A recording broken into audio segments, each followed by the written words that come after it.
US, UK, Australia, Bahrain, Canada, the Netherlands launching airstrikes as of yesterday, 8th round of strikes in the last 12 days, targeting certain facilities that house missiles and drones. This is exactly what has been happening, and it's been leading to a lot of escalations in the Red Sea. Let's talk to Dr. Carole Nakhle, who is the CEO of Crystol Energy from London. Dr. Carole, it's good to have you on the show again. Happy New Year to you. Thank you so much for joining us. What do you make of these rising tensions in the Red Sea? Could further escalations be possible? Thank you, Rod. It's a pleasure to be with you again, and Happy New Year to you and our audience. Well, look, anyone who's observing what's happening in the Red Sea, a very important water pathway, passage to global trade, including oil and liquefied natural gas in particular, would be concerned. But, when you look at the numbers, when you look at the prices, even an $80 oil price does not really reflect the kind of realities on the ground in terms of fear and potential escalation. And this is because there are other things to consider. First of all, have these attacks in the Red Sea result in supply losses? No, they have raised concerns about potential supply losses, but we have not seen physical losses of supply. So that's the first factor to consider.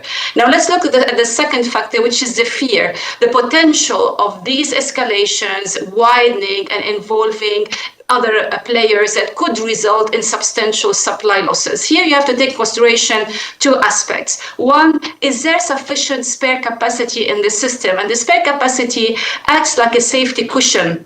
So, for example, if there is a problem in the market, that spare capacity can be made available to compensate for any potential losses in the market. When you look today at the spare capacity, as a result of OPEC plus cuts, there is sufficient spare capacity in the system to dampen the geopolitical risk premium. And then the other factor in terms of fear, what is the chance of these current tensions and problems in the Red Sea to widen and involve other important players to oil and gas markets? Of course, the chance is always there. When you look at that region, it is far from being politically stable. But I remain hopeful that because this year is the biggest elections year in the history of humankind, and because of that main reason, I don't see there is a big appetite from key players to escalate the tension and open a new front, a big war that can be detrimental to everyone in the region and beyond it. Thank you for that. Thanks for mentioning this historic number of elections. Where you are in London, Rishi Sunak and the Tories are going to be taking on the Labour Party. There's, of course, also going to be, in the United States as well, Donald Trump facing off against Nikki Haley in New Hampshire today. With so many of these elections taking place, would world leaders facing re-election, like in the US, where you are in the UK, obviously want peace so oil prices can be lower, so what people buy at the pump is lower as well?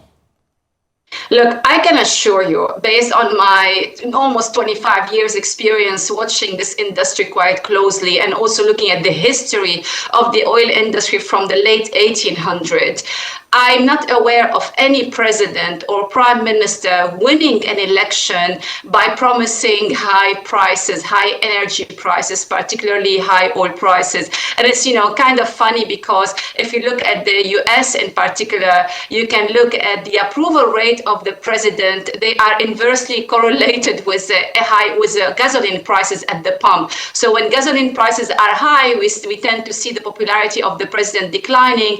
And when prices at the pump are low, that popularity increases. So definitely energy prices are a politically sensitive issue. And if you notice, they capture the biggest political attention much more than any other prices, such as food prices or other commodity prices, because energy is a politically sensitive subject that is affected by lots of factors, including geopolitics, and no candidate running for presidential election or existing an incumbent player would like to face elections in an environment where we have high energy prices. It just is not a winning card.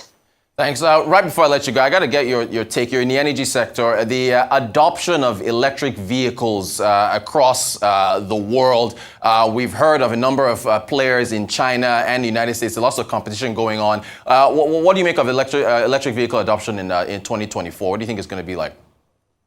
electric vehicles are growing. The adoption of electric vehicles is growing all around the world, and they are going. So if you are in the business of car making, you would be really it would be simplistic for you not to take in consideration jumping into this market and taking advantage of its rapid expansion, because at the end we are starting from a low base. So the market for EVs is still in the millions compared to 1.5 billion vehicles on our streets today. So it's a small portion of a massive market, but it has a big potential. And given all these policies and targets to save the planet and then fight climate change, it is essential that this, people move on from the old conventional system for driving to more environmentally friendly. It's a long way to go, but it's definitely from a commercial perspective, it's a growing market, and it is important for all players in that sector to take advantage of this rapidly growing market almost everywhere.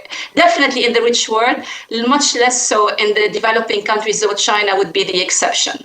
Dr. Carole Nakhle, CEO of Crystol Energy, always a pleasure having you talk to us about energy prices. We always learn a lot. Thank you so much for your time. We appreciate it. Thank you.